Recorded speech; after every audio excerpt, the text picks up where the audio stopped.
போகணும்னு ஒரு ஆசை வந்துச்சு. சாமிகிட்ட கேட்டேன். அவர் சொன்னார் போக வேண்டாம் இங்கே, ஏன்னா அவர் வந்து அவர் பார்வையிலே இருக்குன்னு நினைக்கிறேன். போக வேண்டாம்னாரு. அவர் இல்லை நான் போகணுன்னு ஆசைப்பட்றேன் அப்படின்னாரு.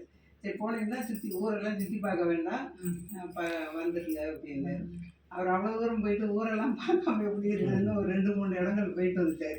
ஏன்னா அப்போ தானே போகிறோம். போனதுனால அவருடைய சாமி சொல்கிறத கேட்கணுன்னாலும் இருக்கும். அந்த மாதிரி போன புதுசை கண்டு அது இது இல்லை, ஒரு 2-3 இடங்கள் போயிட்டு வந்துட்டார். போயிட்டு வந்து கொஞ்சம் ரொம்ப சிரமப்பட்டு அப்புறம் கடைசியில் பகவான் ஒன்றும் செய்ய முடியாதுன்ட்டு அந்த ஒரு இதில் போனது எல்லாம் 2.5 வருஷம் கழிச்சு பிறகு நான் போனேன். போகத்தில் சாமி எப்படி பார்த்தேன்னா தெரியாது. ஆனால் சாமி கண்ணை பார்த்தா பயமாக இருக்கும்பாங்க. அவரை நேரம் பார்க்க முடியாது அப்படி இப்படின்னு சொல்லுவாங்க. எனக்கு ஆனால் அப்படி தெரியல. ஏன்னா எனக்கு வந்து அந்த மாதிரி ஒரு குரு மகான் இதெல்லாம் அதெல்லாம் தெரியாததுனால சாதாரணமாக எல்லாருக்கூடையும் பேசுகிற மாதிரி பேசுகிறதுனால ஒரு பயம் இல்லாமல், கொஞ்சம் பயம் இருந்தாலும் ஒரு அது எப்படி சொல்கிறதுன்னு தெரியல. ஏதோ ஒரு இருப்பில் அவர்கிட்ட போய் பூர்வஜன்மம் வந்தோம். அக்காதான் இதை தொடர்பு வச்சுக்கான பூர்வ ஜென்ம புண்ணியம் இருந்தால் தான் நமக்கு வர முடியும். அக்கா சொல்லி அவங்களுக்கு வந்த பிறகு கிருஷ்ண அவதாரம், ராம அவதாரம், நரசிம்ம அவதாரம், எல்லா அவதாரம் 10 அவதாரம் இருக்கு. அது நம்ம தொடர்பு இருக்கும். இல்லைன்னா வர முடியாதுங்க. தூத்துக்குடியிலேருந்து வர முடியுமா? எங்கள் கல்யாண பத்திரிக்கையே சாமிகிட்ட கொண்டு கொடுத்து ஆப்பிள் பழம் எல்லாம் கொடுத்து சாமி ஆசீர்வாதம் பண்ணி தான் எங்கள் கல்யாணமே நடந்தது. சாமி கிட்ட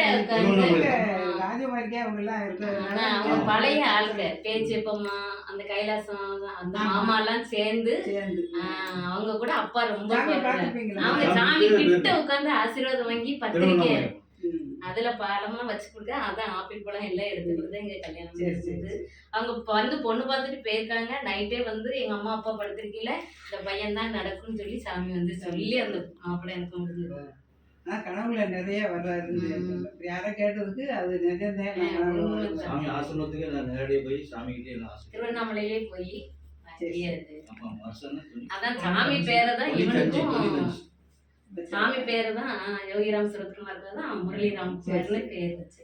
ஏன்னா எனக்கு ரொம்ப வலி வரையில சிசேரியன்னு சொல்லிட்டாங்க. டாக்டர் சொல்லிட்டு சிசேரியன் தான் ரெடி பண்ணுவோம் அப்படின்னோடனே அப்போ எங்கள் அப்பா சொல்லிட்டு தொட்டிலில் ஆஸ்பத்திரியில் அந்த தொட்டிலில் அந்த பேபி தொட்டில் இருக்கும்ல அதில் சாமியோட படத்தை கொண்டு போட்டு என் பிள்ளை வந்து கஷ்டப்படக்கூடாது, அது வேலை பார்க்கணும் அப்படின்னு சொல்லிட்டு எப்படி செய்யணும் உங்களை நம்பி நீங்கள் தான் கொடுத்தீங்க அந்த மாப்பிள்ளைய, அதே மாதிரி அவருடைய பிள்ளையும் அழகாக பிறக்கணும், சுகப்பிரவசம் தான் பிறக்கணும்னு சொல்லி போட்டுட்டு அப்பா வெளியே போய் அப்படி கொஞ்சம் நேரம் பிரார்த்தனை பண்ணிட்டு தான் நின்னாங்க. நார்மல் டெலிவரி ஆகிட்டான்.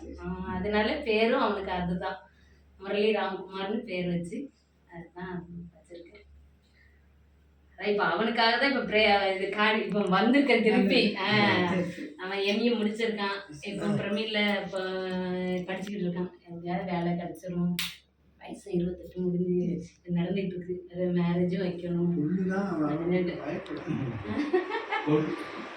பொண்ணு பார்த்தீங்கல்ல அதான் ரொம்ப பயப்படுதுமா. பிஇலாம் முடிச்சுட்டு இங்கிலீஷ்லாம் அப்படி பேசும் சாமி.